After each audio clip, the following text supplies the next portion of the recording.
बिस्मिल्लाहिर्रहमानिर्रहीम। अस्सलामु अलैकुम। मैं मुदस्सिर साही एडवोकेट और आप देख रहे हैं लीगल इश्यूज़। आज हम प्रॉपर्टी के बारे में कुछ थोड़ी सी बात करने लगे हैं कि आजकल बड़ा ट्रेंड है प्रॉपर्टी डीलर बनने का और प्रॉपर्टी ख़रीदने का, प्रॉपर्टी बेचने का। प्रॉपर्टी से रिलेटेड एक इशू सिर्फ वो आज हम डिस्कस करेंगे इंशाल्लाह। लीज़ पेंडेंस ये एक फ्रेज़ है, एक डॉक्ट्रिन है, एक उसूल है कानून का कि अगर जिसका मतलब आपको समझा देते हैं जल्द से। लीज़ पेंडेंस कभी बंदा बोल देता है तो बिलखसूस प्रॉपर्टी देते हुए किसी वकील साहब से आप डिस्कस कर रहे हो तो आप ये लफ्ज़ बोलेंगे तो बड़ा अच्छा इंप्रेशन जाएगा कि आपको तो बड़ा इल्म है। एनी हो, पता भी होना चाहिए कि लीज़ पेंडेंस होता क्या है। लीज़ पेंडेंस ये होता है कि ये ट्रांसफ़र ऑफ प्रॉपर्टी एक्ट उसका सेक्शन 52 है। वो कहता है कि अगर कोई किसी प्रॉपर्टी, लीज़ का मतलब होता है सूट, दावा, केस। पेंडेंस का मतलब है पेंडिंग, चल रहा है, तो ज़ेरे इल्तवा मुकदमा ये कह सकते हैं उर्दू में आप। तो लीज़ पेंडेंस का मतलब है पेंडिंग सूट कि अगर किसी प्रॉपर्टी की बाबत कि कोई मकान है, कोई आपकी ज़मीन है, कोई प्रॉपर्टी ख़रीद रहे हैं, प्रॉपर्टी की बाबत अगर कोई मुकदमा ज़ेरे इल्तवा है अदालत के अंदर, अगर किसी प्रॉपर्टी का मुकदमा चल रहा है, इस प्रॉपर्टी को ट्रांसफ़र नहीं किया जा सकता, बेचा नहीं जा सकता, ख़रीदा नहीं जा सकता। ये है लीज़ पेंडेंस।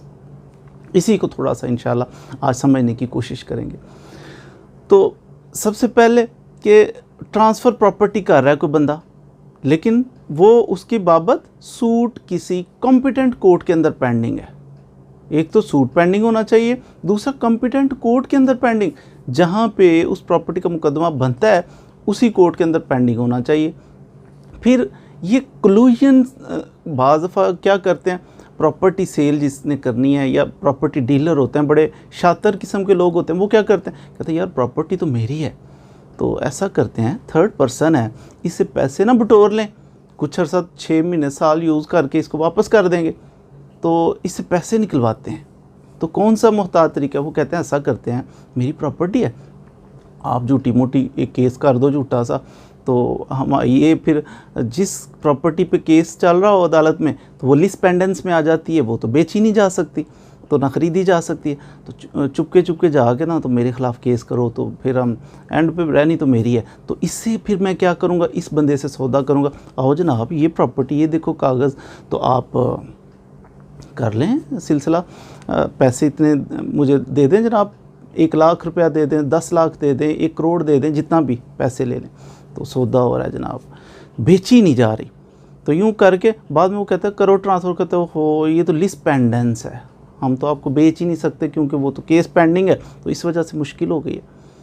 तो वो बंदा कहता है पैसे दो, कहते हैं अच्छा देते हैं, आज देते हैं, कल देते हैं, उसके पैसे आगे इन्वेस्ट इधर उधर करके कितने उससे पैसे कमा लेते हैं, बाद में दें ना दें वो अलग बात है। तो ये एक्सेप्शन है, ये जो अभी मैं अर्ज़ कर रहा हूँ कि जनरल असूल ये हुआ कि जब किसी प्रॉपर्टी की बाबत किसी कॉम्पिटेंट कोर्ट के अंदर सूट पेंडिंग हो, स्पेसिफिक सूट राइट से रिलेटेड के टाइटल से मुतल्लक, तो फिर ये प्रॉपर्टी ट्रांसफ़र नहीं। तो एक्सेप्शन क्या है? 41 सेक्शन इसका एक्सेप्शन है टीपीए का, ट्रांसफ़र ऑफ प्रॉपर्टी एक्ट का 41 सेक्शन कहता है कि नहीं, अगर कोलूजन के साथ, मिली भगत के साथ ये मुकदमा इन्होंने तैयार किया हुआ है, दाखिल किया हुआ है फजूल में, तो फिर थर्ड पर्सन जो बेचारा बोनाफाइड परचेज़र है, जो नेक नीयत आदमी है, अगर उसने ख़रीदी है, अब इस पे principle of lease pendens apply नहीं होगा। ये एक्सेप्शन आ गई उसमें। फिर इसी तरह कहते हैं कि स्पेसिफिक होना चाहिए ये मुकदमा, ये नहीं है कि दो बंदे इनका आपस में मुकदमा चल रहा है प्रॉपर्टी की बाबत, प्रॉपर्टी सेल हो गई है तो नहीं जी इस सेल को कैंसिल कर दो, क्योंकि मुकदमा क्या चल रहा था, स्पेसिफिक लड़ाई इस बात पे होनी चाहिए कि यार ये मकान है मेरा है, दूसरा कहता है मेरा है, तो ये इस किस्म की लड़ाई, ये मुकदमा पेंडिंग हो तो फिर समझ में आता है। ये नहीं है कि वो किराएदार था, रेंट का इशू चल रहा है, आपने मेरा 10,000 रुपया देना है, उसने दरख्वास्त दी हुई है अदालत में, तो बंदा कहे जी वो जनाब मैंने आपको बेचा है, थर्ड पर्सन को जिसको बेच दिया अब नहीं बिक सकता, ये सेल कैंसिल है क्योंकि वो हमारा मुकदमा चल रहा है, मुकदमा तुम्हारा चल रहा है किराए का, तो अब इसमें लीज़ पेंडेंस डाल के तो जिस बंदे से सौदा किया हुआ है ये नहीं कर सकते आप। तो ये ऑप्शंस होती हैं जब दो बंदे आपस में, मुकदमा दो बंदों का चल रहा हो, तो इसमें बाज़ सूरतों में वैलिड हो जाती है सेल, बाज़ दफ़ा वाइडेबल होती है और बाज़ दफ़ा वाइड होती है। मिसाल के तौर पर दो बंदे हैं, इनका आपस में केस चल रहा है, दोनों पार्टी का अदालत में। अब इन्होंने क्या किया, ए और बी है, ए ने प्रॉपर्टी सेल कर दिया सी को, मुकदमा इन दोनों का सिविल कोर्ट में पेंडिंग था। अब अगर अदालत ही फैसला कर दे, अब इसने ड्यूरिंग पेंडेंसी ऑफ सूट, मुकदमा चल रहा है उस दौरान इस ए ने सी को ट्रांसफ़र कर दी है, अब क्या होगा, अब ये वाइडेबल है। अब पता नहीं अदालत ने फैसला किसके ए के हक में करना है या बी के हक में करना है, ये वाइडेबल है ट्रांसफ़र। बाद में जब कोर्ट फैसला करती है तो वो ए के हक में कर देती है कि प्रॉपर्टी तो आपकी है, मकान आपका ही है। अब इसने जो सेल किया हुआ है ना ए ने, ये नहीं कह सकता लिस पेंडेंस के दौरान मुकदमा मैंने सेल किया था इसलिए मैं नहीं, ना, अब ये प्ली नहीं ले सकता। अब ए इसका वैलिड हो जाएगी वो सेल जो इसने की है सी के साथ। हाँ, अगर कोर्ट फैसला करती है एट द एंड तो बी के हक में कर देती है, ए ने ट्रांसफ़र कर दिया हुआ है सी को, अब ये वाइड हो जाएगी, वाइड होगी ये ट्रांजैक्शन, ए ने जो सी को ये वाइड है ट्रांजैक्शन, ख़त्म, निकल जाओ, भाग जाओ। क्योंकि सी को भी कॉन्शियस होना चाहिए था, सी को ये पता होना चाहिए था कि लिस पेंडेंस क्या होता है। अब फ़र्क क्या हुआ, बाद बंदे अदालत में जाते हैं, केस करते हैं, स्टे ले आते हैं, तो ये भी तो एक तरह का स्टे है कि केस चल रहा है, स्टे नहीं भी लिया, केस चल रहा है, तो लिस पेंडेंस का मतलब है कि अब ये बेची नहीं जा सकती। फिर हम स्टे क्यों लेते हैं, स्टे का मतलब ये होता है कि सिविल केस हमने फ़ाइल किया, जाके साथ एक दरख्वास्त स्टे की भी लगाते हैं, वो हम कहते हैं कि जनाब स्टे कर दें कि ये आगे बेचे ना, लिस पेंडेंस भी यही कहता है। फ़र्क इनमें ये है कि इस बंदे ने जाके जब स्टे ले लिया, फौरी तौर पे स्टे मिला, और जाके रेवेन्यू अथॉरिटीज़ को, लैंड रिकॉर्ड वालों को, पटवारी को, तहसीलदार को जाके देता है कि ये देखो स्टे है। अब ए जो है वो बेच ही नहीं सकता प्रॉपर्टी, कोई भी पार्टी आगे बेच ही नहीं सकती, इस पे स्टे लग जाता है, पहले ही डक्का लग जाता है कि ये प्रॉपर्टी ट्रांसफ़र नहीं होगी।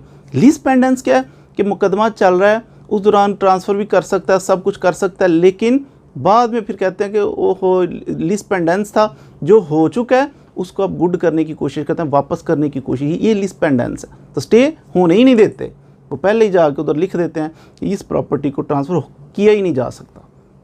ये फ़र्क है। तो कब तक ये चलेगा, लीज पेंडेंस उस वक्त तक चलेगा, मिसाल के तौर कोर्ट ने फैसला कर दिया तो लीज पेंडेंस ख़त्म नहीं होगा। कोर्ट ने फैसला कर दिया, उसके बाद पता है आपको एग्जीक्यूशन भी फाइल होती है, उसके बाद फिर अपील का टाइम होता है। मिसाल के तौर पर किसी केस में अगर 30 दिन टाइम है अपील का, तो वो 30 दिन इंतज़ार किया जाएगा कि हो सकता है दूसरी पार्टी ने उसकी अपील करनी हो। अपील भी कंटिन्यूएशन ऑफ ट्रायल है, ट्रायल का हिस्सा समझी जाती है। तो जब अपील का भी फैसला हो जाए, फाइनल फैसला हो जाए, फाइनल पहली अदालत का फैसला, फिर अगर अपील हो जाए दूसरी अदालत, एंड वाला फैसला जब जिसके बाद लिटिगेशन ख़त्म हो जाती है, वो फैसला फाइनल फैसला हो, तो फिर लीज पेंडेंस ख़त्म होती है और फिर आप ट्रांसफ़र कर सकते हैं। उम्मीद है आपने लीज पेंडेंस के बारे में कुछ ना कुछ मालूमात हासिल कर ली होंगी। प्रॉपर्टी जब लेनी है, जब ख़रीदनी है, जब बेचनी है, तो लीज पेंडेंस का ख्याल रखना है कि इसकी बाबत कोई मुकदमा तो पेंडिंग नहीं है। ऐसा ना हो कि आप प्रॉपर्टी ख़रीद लें और बाद में पता चले कि ओह प्रॉपर्टी ख़रीदी हुई प्रॉपर्टी भी वापस हो जाती है। लीज पेंडेंस, क्योंकि इसके दौरान मुकदमा, ये मुकदमा चल रहा था पार्टियों का, उस दौरान ये ट्रांसफ़र हुई है, इसलिए ख़त्म करो इस ट्रांसफ़र को, वापस करो प्रॉपर्टी।